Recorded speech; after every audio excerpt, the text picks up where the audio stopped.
Ecos de México. Mitos y leyendas.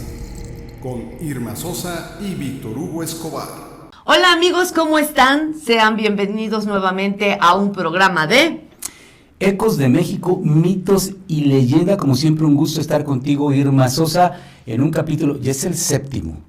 Caramba, Víctor, ¿cómo se nos ha ido el tiempo de rápido? ¿Y sabes también por qué se va rápido? Porque hacemos algo que nos apasiona, ¿no? Que es hablar de la historia de Puebla. Dicen que el tiempo se va rápido cuando uno se divierte. Así Entonces, es. pues, por lo visto aquí no estamos nada aburridos. Oye, por cierto, muy recientemente vi a tu compañía allá en el Teatro Principal, histórico Teatro Principal, el más antiguo de América, haciendo una representación. Ahí estaba el primer teatro en América, pero esa es otra historia. Después se incendió, pero te vi. Sí, ahí andaban los chicos con las callejoneadas de leyendas. Este día escogimos un tema que a muchos poblanos no les gusta que se hable de esto en la ciudad de Puebla, pero realmente créanme que es triste y al mismo tiempo pues tenemos que dar esta información. Vamos a hablar de la esclavitud en Puebla. Puebla fue una de las ciudades que más esclavitud tuvo durante la época de la colonia. En verdad, créanme que es triste ver en las estadísticas que había incluso compra de esclavos de 0 a 9 años de edad, hasta ancianos.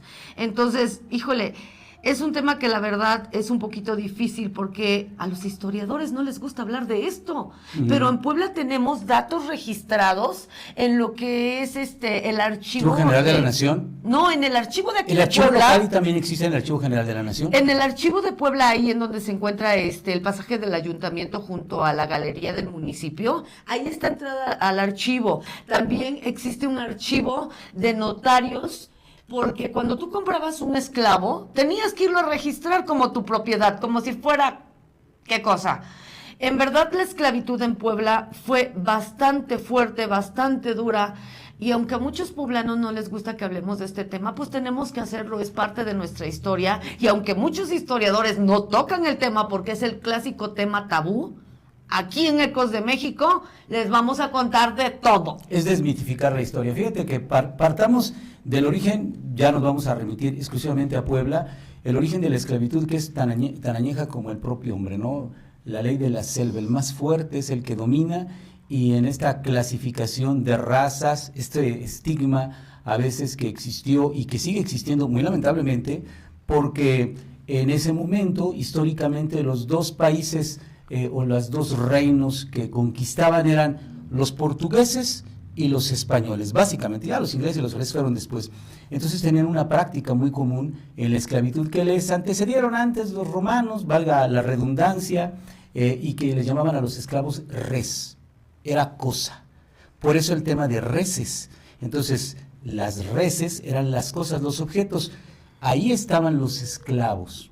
Y bueno, los romanos lo hicieron, y subsecuentes generaciones llegaron los conquistadores con un nuevo método, y aquí en Puebla no fue la excepción, partiendo de algo que te comentaba previo, la idea de Puebla, de la Puebla, del lugar como tal físicamente, un espacio particular en América, donde tenían una característica principal en ese momento cuando se fundó, que no hubiera encomenderos. El encomendero era una figura administrativa que pertenecía a la corona.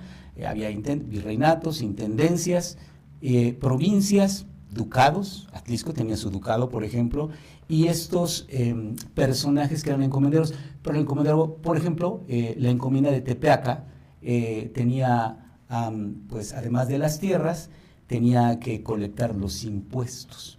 Y aquí en Puebla esa característica que ya alguna vez tú nos la platicaste, de que cuando se funda se motiva la inversión con la exención de impuestos para los españoles.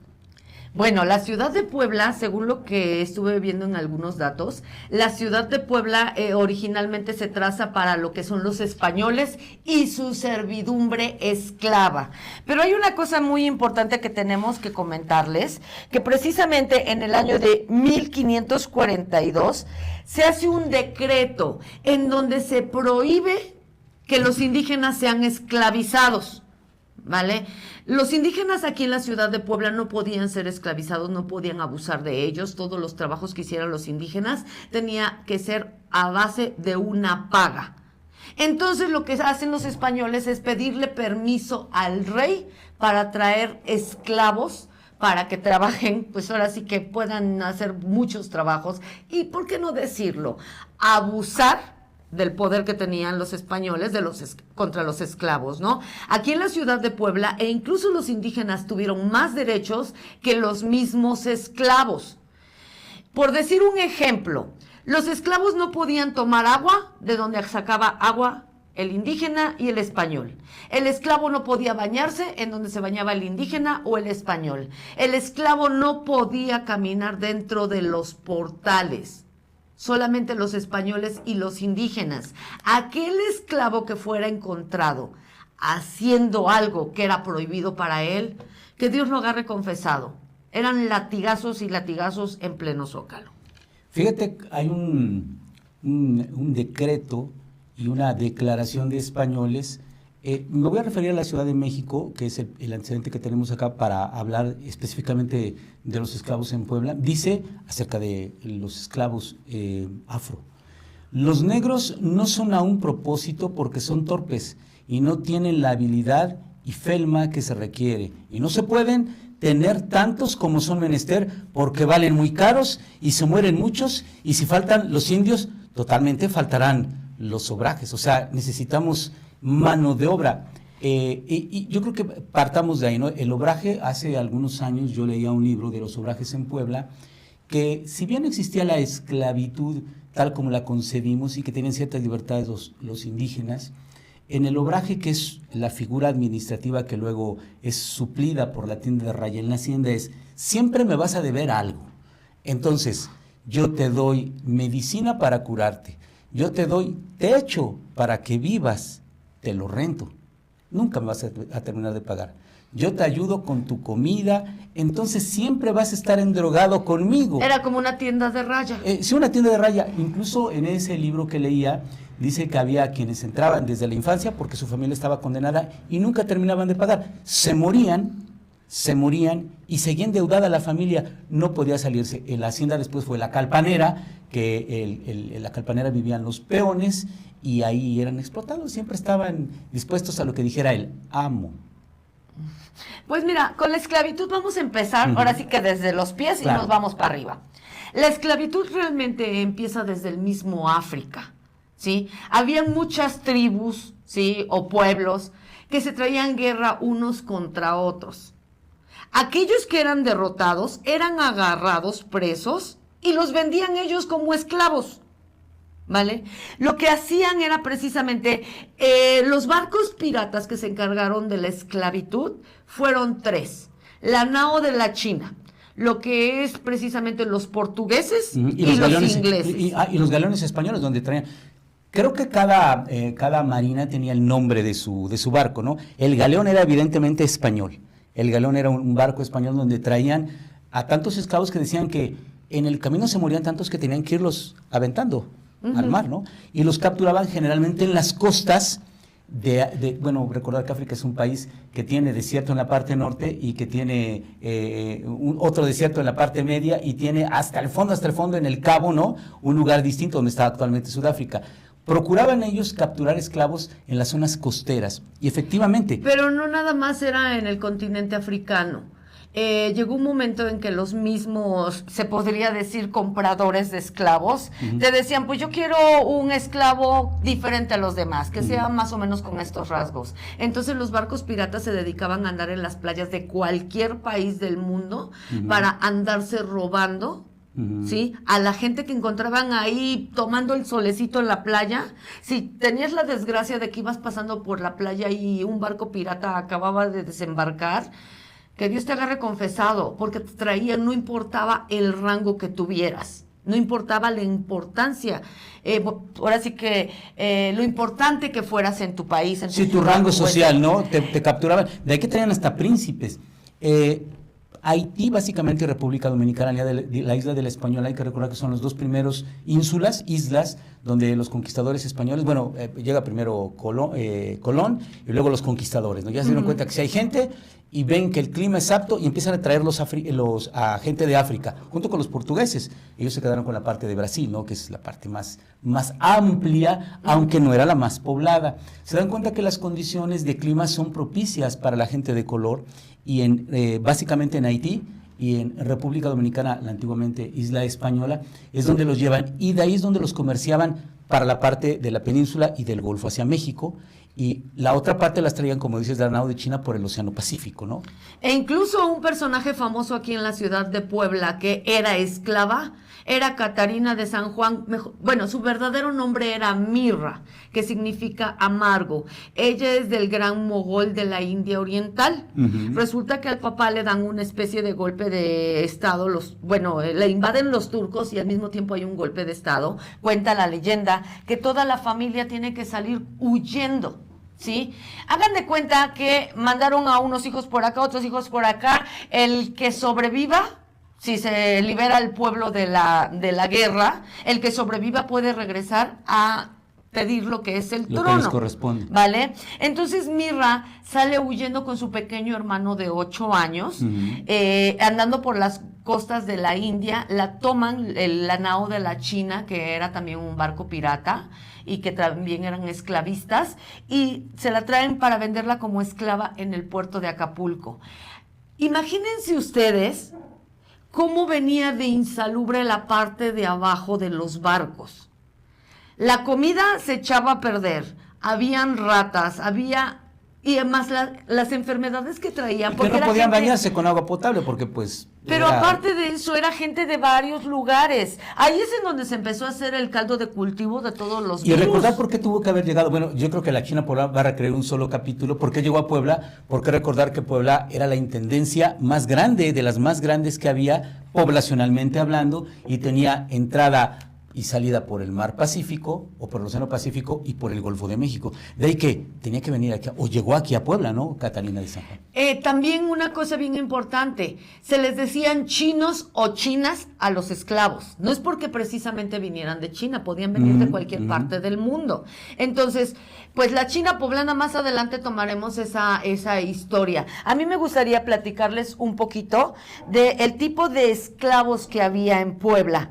Habían unos que eran los africanos ladinos.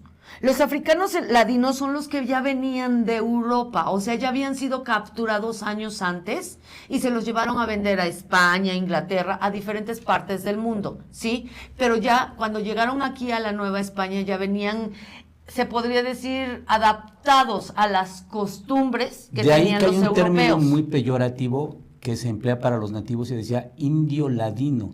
Era alguien que ya había conocido una parte de la cultura occidental y por denominarle tenía ciertos conocimientos, ya no era fácil de que se engañara. Se podría decir ya no era un salvaje en cierta manera, sino que ya tenía una costumbre más europea.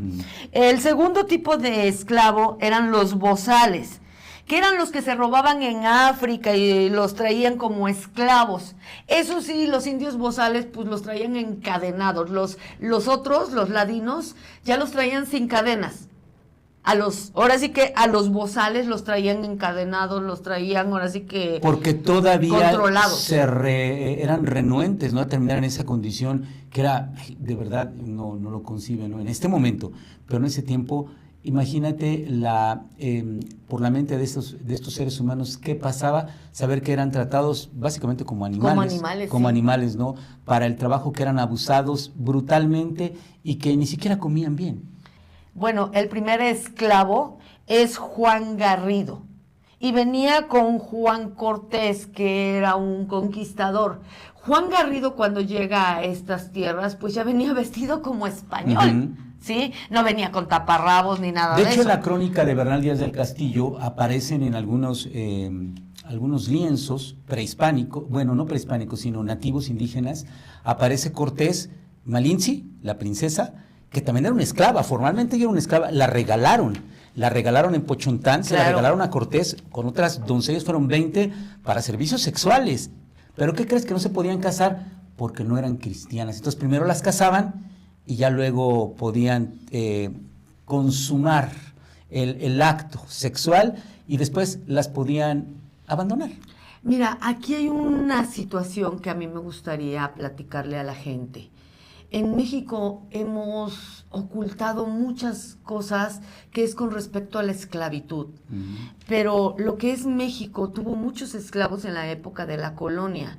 Por ejemplo, Morelos era negroide. Era mulato, él era mulato. Guerrero era negroide. Guerrero. Sin embargo, poco a poco con los años les hemos ido poniendo las caritas más europeas, los ojitos verdes, dentro de poco van a ser rubios. Pero no era el caso. Pero realmente Morelos es el que, se podría decir, da por terminada la esclavitud. El siervo de la nación, que es como le denominan, en realidad su aspiración era la misma de Hidalgo, porque Hidalgo era un criollo más europeizado, con gustos muy refinados, pero Morelos encarna, yo creo, que al libertador, porque él busca que se pueda abolir la esclavitud en pero las si tierras. tú ves un billete de a 50 pesos de los antes de los de la No saca blanco, nada más se identifica a Morelos por el paliacate, pero en realidad era un mulato, era un negroide.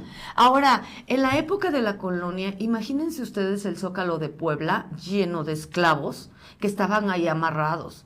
Honestamente, era gente que antes de ponerlos a la venta, les metían unas cubetadas de agua, los lavaban para que se vieran bonitos, pero cuando venían en la parte de abajo del barco, imagínense aquellos que nunca se habían trepado a un barco, pues perdón por la palabra, pero las guacareadas. ¿A dónde hacían sus necesidades? Ahí mismo, sí. ¿En dónde comían? ¿Entiendes por qué había tanta mortandad y tantas enfermedades? Que realmente lo que son los esclavos, dicen que la piel negra ayuda a que aguantes un poquito más las enfermedades. Incluso la radiación, el sol como tal, cuando estás más expuesto y eres de piel más morena, tienes más resistencia. Los blancos no es así. Por eso la mayoría de cierto latitud hacia el norte es donde están las razas más blancas, ¿no? De las europeizadas. Pues precisamente lo que es... Yo te comenté en un programa, ¿no? Aunque no me lo crea, mi bisabuelo era negro. Y a mí no me da pena decir que era negro, ni me causa tabú. Al contrario, estoy muy orgullosa de mis raíces. Acabas de decir algo, Irma, que por eso puede ser controvertido, y esa es la idea. No hay que buscar la controversia solo por tener audiencia o solo por tener un contenido, digamos, diferente, ¿no? Contrastante. Tiene que ver con asumirnos qué somos. Porque somos un crisol de razas, de tradiciones, de cultura, y hay que asumirnos así. De repente, este cliché famoso de cuando alguien quiere ofender a otra persona le dice indio, indígena, tolteca, chichime, pues digo, debe ser un agrado pertenecer a una cultura tan elevada, y si uno desciende de negros, yo tengo una hermana que se casó con alguien que es descendiente también de negros, y me comentaba mi cuñado que efectivamente le daba mucho orgullo decirlo, porque sabe que viene de una raza muy resistente, de mucha fuerza. Y están buenísimos. Yo te lo planteo, en las recientes competiciones olímpicas, el 80% de los más poderosos hombres humanos de este planeta, pues son citaría yo a los deportistas, citaría yo a muchas otras personas. Bailan bien bonito. No, y todos cantan hermoso, además de todo, ¿no? Yo digo, todos tenemos entonces un gen negroide por el tema de la voz, nacen cantando. Es que realmente, créanme que a mí me tocó ir una ocasión al Museo de la Raza en México, y lo que realmente no te ponen en los libros es que la mayor parte de los indígenas murieron por todos los virus. Tú y yo hemos platicado que no fue una conquista de hombre a hombre, fue una conquista una de eliminación a partir de una guerra química, ¿no? Bacterias. Bacterias. Tal vez ni siquiera ellos lo planearon. En este lugar la alimentación era totalmente distinta. Vamos, aquí no comíamos puerco, no existían los cerdos cuando llegaron los españoles. Lo más que se comía era aves y peces. Sí, cuando trajeron la gallina fue un éxito, porque ellos estaban acostumbrados a comer guajolote. El huichol, ¿no? Que es el gran animal, pero que tiene unas características distintas. Llegó el cerdo y con eso cambió mucho. Las reses no las conocíamos. El ganado caprino, el ganado vino no lo conocíamos. El empezar a consumir eso y otro tipo de alimentación que ellos traían y sus hábitos, que lo hemos comentado en otros capítulos, nada amigables con la higiene, Sí. propiciaban, ¿no? Estaban peleados con el jabón. Ahora, dices de los esclavos que se ponían, ¿hay algún número de esclavos? Mira, lo que es en la plaza principal, se pusieron lo que es, la plaza principal es el Zócalo de Puebla. Ahí se hacía la venta de esclavos. Pero en el año de 1624 decidieron moverlos, ¿sí? Mandarlos a lo que es la zona del teatro principal, por donde está el teatro principal. Ves que ahí enfrentito estaba el puente de San Francisco. El puente de San Francisco, ¿vale? sí. Entonces, en todo lo que es una especie como de plazuela que se hacía fuera de San Francisco, ahí es en donde mandaron a todo la venta y compra de esclavos. Y bueno, recordar que el Boulevard 5 de Mayo era un río. El río de San Francisco. Lo entubaron y se convirtió en Boulevard 5 de Mayo, pero ahí todo eso, hay puentes que unían a un lado. Los chipotes que están debajo del Boulevard 5 de Mayo, esos son los puentes que están ahí, las estructuras de los puentes. Pues pasando el puente de San Francisco que estaba enfrente del teatro principal, en la plazuela esa que se hace en San Francisco, en esa zona, hicieron lo que es la zona de venta de esclavos. ¿Por qué? Porque muchos esclavos venían enfermos. Y podrían contagiar a la población hispana, Entonces, eso es lo que le preocupó a las autoridades, de que Puebla ya había tenido bastantes pestes, como platicamos en un programa anterior, como para que estos trajeran otras nuevas. Pero lo que era la venta de esclavos, incluso está registrado, estaba a cargo de Manuel González y Francisco Pérez de Albuquerque. Albuquerque, sí. ¿Sí? Ellos eran los encargados de lo que eran los esclavos. Era más fácil vender un esclavo hombre que un esclavo mujer. Aproximadamente un 60%. Yo me imagino por el tema de la concepción, no había métodos anticonceptivos como los concebimos ahora, y era probable que al embarazarse dejara de trabajar, que era lo que ellos querían, ¿no? Y la resistencia física. Bueno, para empezar, aproximadamente un 60% y un cachito más era venta de hombres.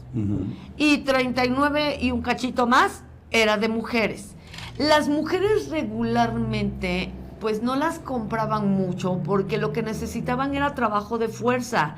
Recuerden, era una ciudad que estaba empezando, había que hacer construcciones, había que hacer 20,000 trabajos, o sea, necesitaban mano ruda.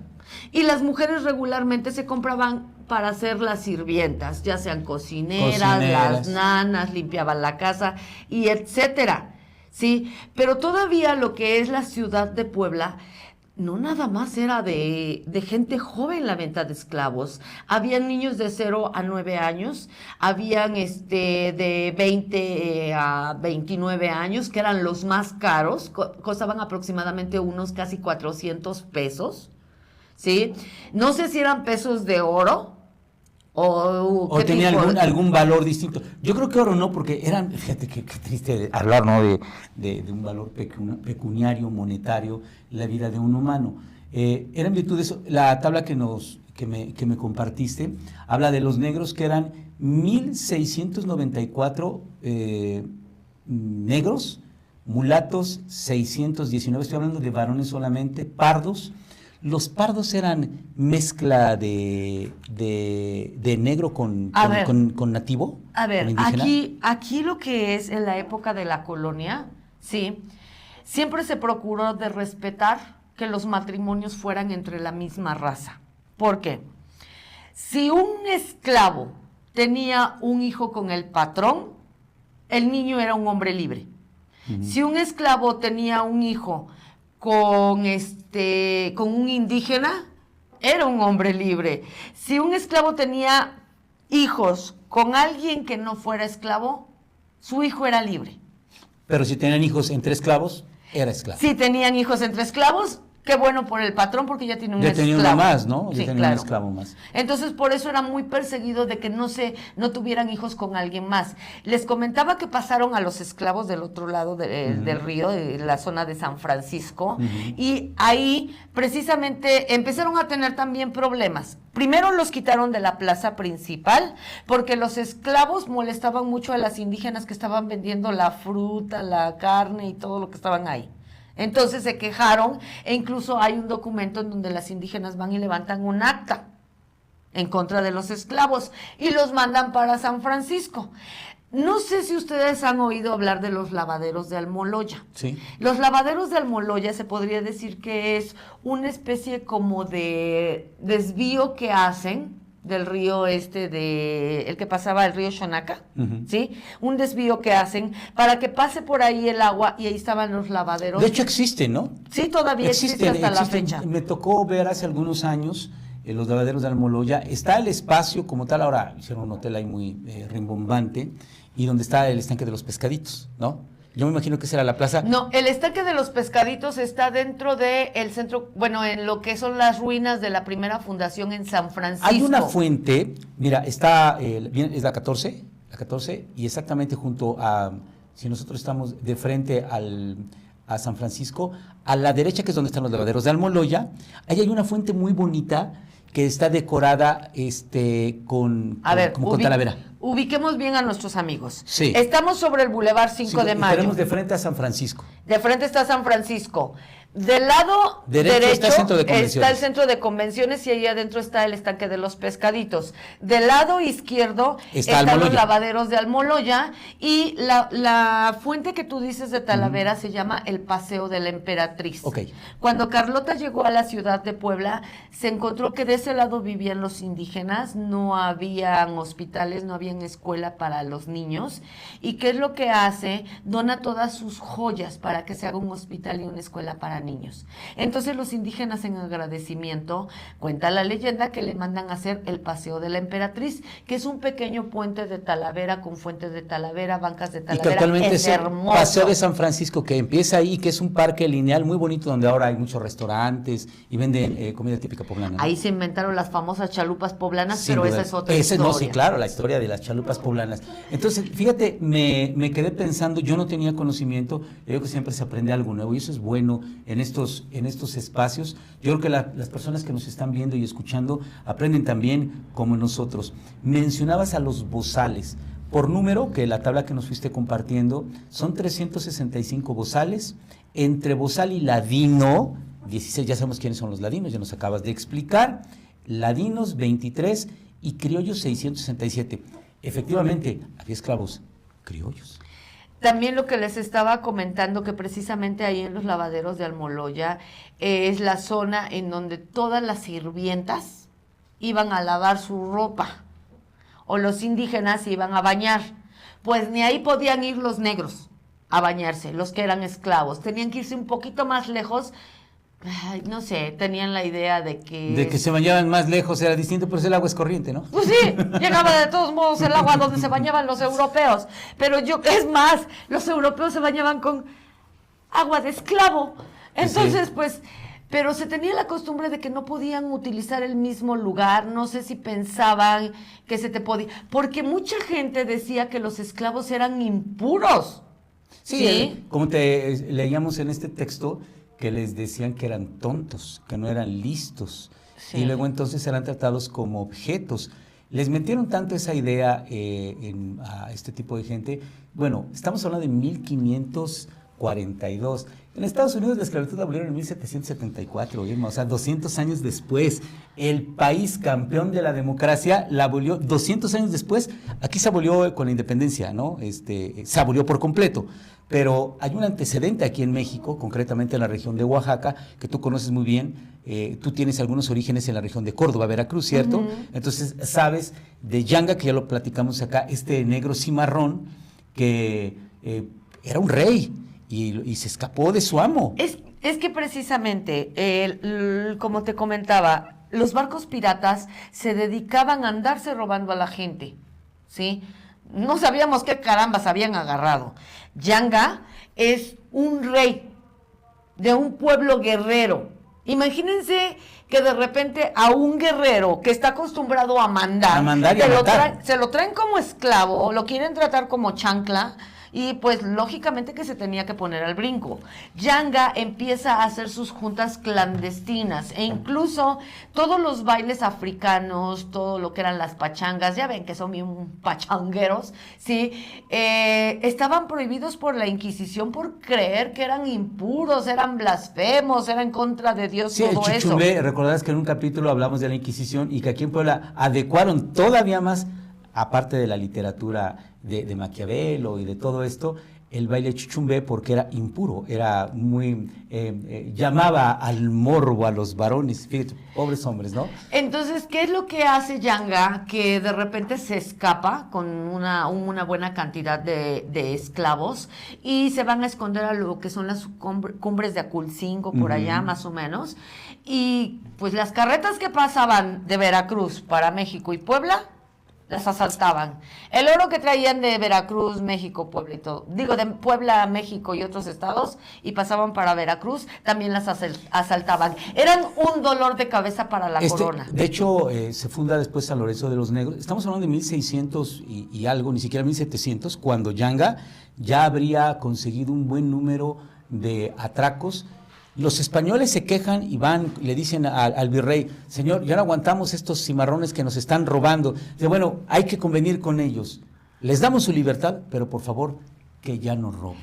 Yanga, el pueblo lo que conocemos actualmente, San Lorenzo, ¿no? Sí, que bueno, la mayor parte de los mexicanos lo conocemos como Yanga, Veracruz. Ese lugar precisamente es el primero que tiene su independencia de la corona española. A la entrada que yo he tenido la oportunidad de ir en San Lorenzo de los Negros está una estatua en honor a Yanga, que es un hombre poderoso y tiene las cadenas rotas, ¿no? Sí, pero pues la travesura de Yanga le costó muy caro a todos los demás esclavos. A partir de este relajito de Yanga, todos los esclavos tenían prohibido reunirse más de 3 personas. Tenían prohibido salir después de las 12 de la noche. Tenían prohibido que tuvieran armamento, tenían prohibido hacer reuniones, tenían prohibido muchas cosas, e incluso, como les comentaba, los esclavos tenían menos derechos que los indígenas. Aquí en la ciudad de Puebla, lo que es actualmente el Portal Morelos, si no me equivoco, era conocido también como el Portal de las Flores, o también... ¿Sabían que ustedes en Puebla nos dicen poblano buñuelero? Porque aquí en Puebla se inventó el buñuelo. El buñuelo.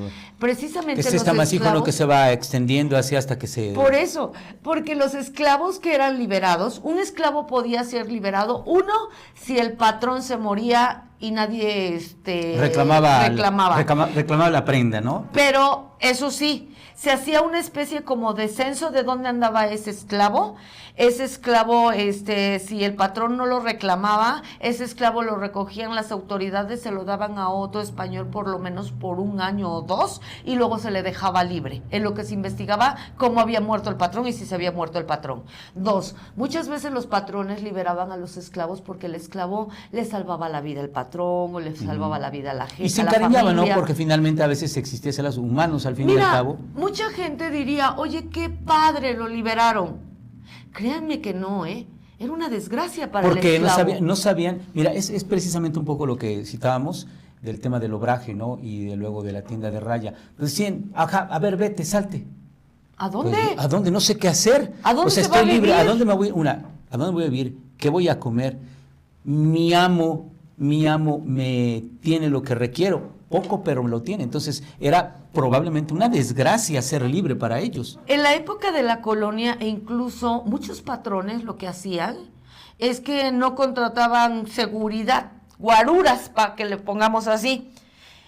Por todo lo que pasó con Yanga, ningún negro podía traer machete, podía traer ningún tipo de armamento. Porque... Pero ¿qué es lo que hacía el patrón? Para la protección del patrón, pues llevaba a sus esclavos y les daba armamento para que lo trajeran escondido. Aquel patrón que aceptaba que él le dio la orden a su esclavo de traer el armamento, le cobraban una multa. Pero si el patrón decía, oye, yo no voy a pagar la multa por este negro, échate la culpa, manito, y pues a cambio te vamos a dar un premio. Les cortaban las manos. Era un castigo muy recurrente el corte de la mano cuando alguien mentía, cuando alguien incurría en algún delito, se las cortaban y era terrible, ¿no? Pero, ¿de qué te sirve tu libertad que el patrón te dejara libre, sin manos, sin dónde vivir, sin dónde comer? Sí, se morían de hambre. Ahora bien, yo te quiero hacer esta pregunta y que la dejemos aquí así, esta pregunta para que quienes nos están viendo y nos están escuchando. ¿Cómo desaparecieron los negros? ¿Se mimetizaron? ¿Se extinguieron? Porque nunca se fueron. Nos multiplicamos con ellos. Entonces hubo, pero sabes que yo sí creo en ello, que adicionalmente las características físicas de algunos barrios en la ciudad de Puebla, de algunos barrios hay algunas características físicas que tienden a eso, algunas características físicas. Ya cuando hablemos de los barrios nos vamos a dar cuenta que Puebla es una maravilla de ciudad por toda su historia, pero también este experimento de clase, es que los negros y los social. Indígenas hicimos el amor y no la guerra. Nada más déjame terminar de contarles. Nos dicen poblano buñuelero, porque precisamente todas las esclavas que eran liberadas en ese portal inventaron los buñuelos, porque son muy económicos. Es un pedazo de masa que lo estiras y lo estiras y lo estiras, y realmente cuánto te gastas de masa, es una cosita de nada. Entonces, por eso nos dicen pueblano buñuelero, porque ahí se inventaron los buñuelos. Y también nos dicen chaluperos. Pero esa es otra cosa. Esa es otra historia. Esa es otra y historia. Regresando a que hicimos el amor y no la guerra, pues precisamente Cholula, ves que habíamos comentado que era una zona de algodonera, ¿sí? La mayor parte de los indígenas de Cholula murieron por enfermedades. Entonces la mano de obra se tenía que, ahora sí que recuperar. Y ahí es en donde meten muchos esclavos. ¿Sabían ustedes que la gente que tiene la piel negra aguanta muchas enfermedades, sobre todo el sol? La mayor parte de lo que eran los africanos, pues también tenían muchas enfermedades allá que no tenían medicamentos. Entonces cuando llegan acá, pues viene siendo un poquito como roto con pegado, ¿no? No tienen tanto apoyo por parte de los patrones. Eso sí, los patrones, no vamos a decir que todos eran malos. Había gente que era buena. Y bueno, también partiendo de la condición, hoy nos preguntaríamos en este tiempo por qué existen empresas tan grandes, o porque hay maquiladoras que puede verse como una nueva esclavitud, con sus asegúnes y sus atenuantes. Pero en ese tiempo era el modelo económico existente, e incluso algunos dicen que los frailes pudieron haber contribuido también al crecimiento de la esclavitud de negros, en virtud de que no querían que se maltrataran a los indígenas. Pero aparte de eso, a ver, imagínate que fuera el patrón malo. ¿Cómo puede ser malo con una mujer que te ha criado a tu niño, ahora sí que salvado, te lo ha alimentado, que era una esclava? Muchas veces vemos las historias de los pobrecitos esclavos, no dudo que fueron los más, pero también hubo gente que se encariñó con sus patrones y los patrones se encariñaron con sus esclavos. En el cine mexicano hay una película, no sé si tú la recuerdes y quienes nos miran y nos escuchan, que se llamó Angelitos Negros con Pedro Infante. La nana es en realidad la madre de la esposa de Pedro Infante, que es una rubia despampanante y tiene una hija. Pero esta hija es negra y entonces no le perdona a la nana cuando le confiesa que es su madre, ella, y entonces por eso le echaba la culpa a Pedro Infante en el personaje que hacía él, que era un artista muy famoso, ¿no? Creo que es la primera vez en la historia del cine y en algo escrito que se reconoce a los afrodescendientes en México y que sirve este programa y este espacio, porque estamos hablando de la esclavitud en Puebla de hace más de 400 años, pero que sirva también para reconocer a todos los afrodescendientes que viven en Oaxaca, en Chiapas, porque sabes que muchos de ellos no emparentaron, no hicieron el amor, se quedaron con su raza original y son muy característicos la parte del Sotavento en Veracruz, la parte de Oaxaca, la Costa Chica de Guerrero. Hay muchas personas afrodescendientes que mantienen casi intacta su genética y su estructura física. Mi bisabuelo era conocido como el Negro Sosa, e incluso él se roba a mi bisabuela de un convento. Ah, caray. Es que a mi bisabuela era hija de mexicana, con español. Ujú. Entonces, te estoy hablando de 1800 y Sí, cachito, sí, sí. ¿no? Entonces, lo que es a ella, la mamá dicen que murió en el parto. Entonces, a mi bisabuela la metieron a un convento. Entonces, Ujú. en el convento la criaron las monjas. Y las monjas, dice que mi bisabuela me contaba que ella murió de 110, 112 años de edad. O sea, Ujú. fue muy longeva. Entonces dice que las monjas la vestían con ropón y la trataban como niña de la época y la sacaban a la tienda a comprar cosas o la sacaban del convento cada que podían Ujú. para que pues la niña no estuviera encerrada todo el tiempo dentro del convento. Y dice que siempre que iban al tendajón veía pasar un negrote en un caballo y que le daba miedo. Ella tendría como 12 años, él tendría aproximadamente unos 30 y algo Ay. de años. Y dice que en una ocasión que salió a la tienda con una de las monjas, pasa este canijo a galope en el caballo, la pesca de los pelos, la sube al caballo y así se la lleva. ¿Vale? Dice que se la lleva a vivir allá por el monte, allá por Córdoba, Veracruz, y precisamente ella me contaba que su suegra, bueno, la mamá de mi bisabuelo, ella hacía limpias, echaba las cartas y toda la cosa, y le enseñó todas esas cosas. Es que bueno, también la cultura afro está muy vinculada a todos estos hechos paranormales y todo este tema de la que hasta la fecha, ¿no? En Cuba, por ejemplo, en algunos países de Sudamérica existe mucho ese fetichismo y esa creencia, ¿no? Que es la invocación a partir de su raza de ciertos espíritus, ¿no? Claro. Hay unos famosísimos, ¿cómo se llama? Brujos cubanos, ¿no? Que ya les llaman babalaos, que dicen algunos que hasta los mismísimos ministros de culto poderosos y los grandes políticos de todos los lugares del mundo van con un babalao porque les aleja algunas cosas malas. Pues es que realmente por eso los persiguieron mucho la Inquisición, Sí. ¿vale? Por eso también no se permitía que se hicieran muchas reuniones, porque la Inquisición tenía el miedo de que fueran a hacer algún sacrificio. A mí me tocó gente que hace magia blanca, y sé que hay magia blanca y sé que hay magia negra, ¿no?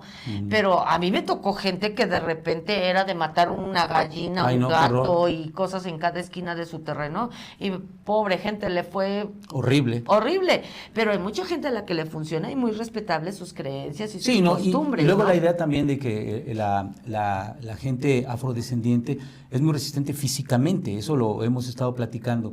En el relato que leía yo acerca de los esclavos en la Ciudad de México, aquí estamos hablando de casi 5,000 en Puebla, ¿eh? O sea, estos números que nos compartes, casi 5,000, es muy, muy alto el número. Y que en México, por esas fechas, se comerciaban hasta 10,000 esclavos en la Ciudad de México. Si juntamos Puebla y México, estamos hablando de más de 15,000 esclavos de distintos Nada orígenes. más en 2 ciudades. En 2 ciudades. Hay que considerar una ciudad, que eran las más pobladas.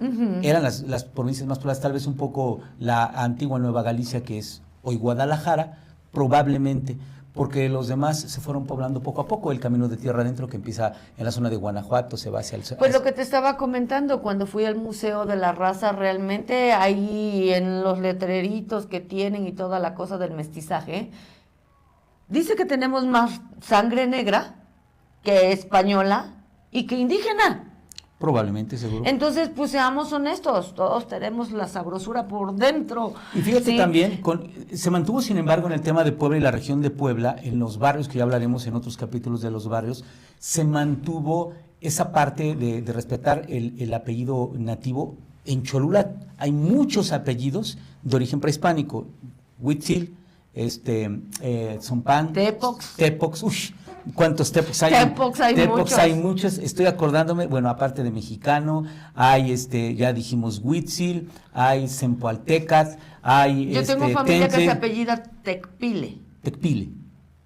Ok. Entonces, pues, realmente hubo muchísimo mestizaje, sí, pero pues mal con los negritos sabrosones. Y luego aquí yo me imagino, se cambió, ¿no? La esclavitud, aquí en Puebla que existió, y coincido con el tema de que son temas que no se quieren hablar, pero se presentan acá hoy en Ecos de México, mitos y leyendas. Esa es la idea, de que el mito se vaya más allá del mito, se pueda desmitificar, se deconstruya la historia, se reasignen roles que han tenido todos, porque yo creo que esta ciudad tan hermosa, te platicaba que tuve la oportunidad, me siento privilegiado de haber entrado al ochavo de la catedral la semana pasada, de haber entrado al Salón de los Gobelinos, al Salón Chocolatero, y yo preguntaba por qué era todo esto. El sacerdote que nos dio el recorrido nos explicaba. Es una maravilla en el ochavo, el Cristo de marfil que tú ya me habías comentado, ¿no? Y de repente vi la catedral magnífica, enorme, con sus órganos imponentes, que no sirven ninguno, ya nos explicaron actualmente, ya no funcionan, son muy caros. Y dije, toda esta ciudad se hizo con mucho sudor, con mucha sangre, con mucho sacrificio, sin duda alguna. Ahora sí que antes de despedirnos, déjenme comentarles que aquí en la ciudad de Puebla la esclavitud negra fue del 67.16%. Mulatos se vendía el 27.19% y los pardos el 1.97%. La esclavitud en México se acabó gracias a Morelos, sí, como comentábamos. Se abolió Se abolió la esclavitud, porque Morelos era negro. Y era su principal. Fíjate que tuve la oportunidad de ir a Patzingán, Michoacán, y fui precisamente haciendo un seguimiento histórico donde Rosáins firma la Carta de Independencia, la primera constitución, la Constitución de Apatzingán, que es de 1821 me parece, allá en Apatzingán, y en Morelia él nació muy cerca de ahí, la antigua Valladolid. Y en esa región, un poco más hacia la parte de la Tierra Caliente, Apatzingán, si bien hay mucha gente muy blanca, hay gente muy oscura, muy negra, muy afrodescendiente. Ahora sí que, aunque tengas la piel blanca, aunque seas morenito claro, como sea. A mí me dicen de cariño negrito luego.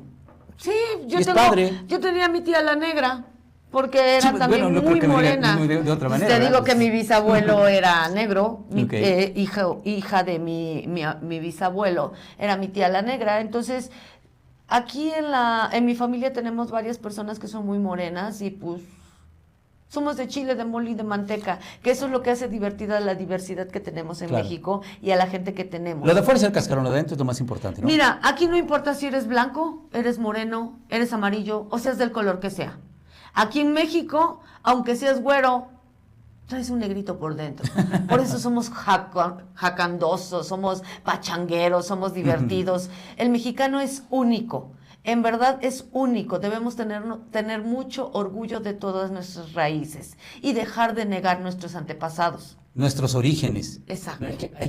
Hay que sentirnos orgullosos, ufanos de todo. Por supuesto. Bueno, pues yo creo que nos vamos despidiendo de ustedes. Mi nombre es Irma Sosa, directora de Puebla Legendaria. Hacemos callejoneadas de leyendas viernes y sábados de todo el año y en vacaciones y puentes todos los días, 9 de la noche, entrada a Palacio Municipal. Los invitamos a visitar www.pueblalegendaria.com y nuestros teléfonos es 22 22 65 0024 o 22 22 32 10 20. Muchas gracias. Bien, bueno, Víctor Hugo Escobar se despide de ustedes. Nos podemos ver también y escuchar en Televín. El programa se llama Trasfondo todos los martes de 8 a 9 de la noche.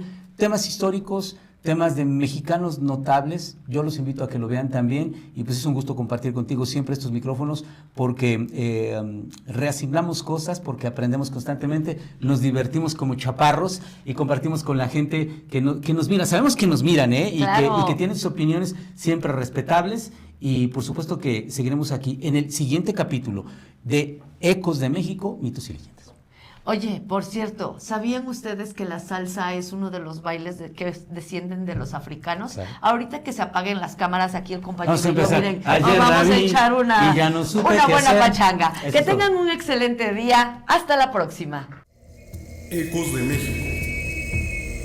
Mitos y leyendas. Con Irma Sosa y Víctor Hugo Escobar.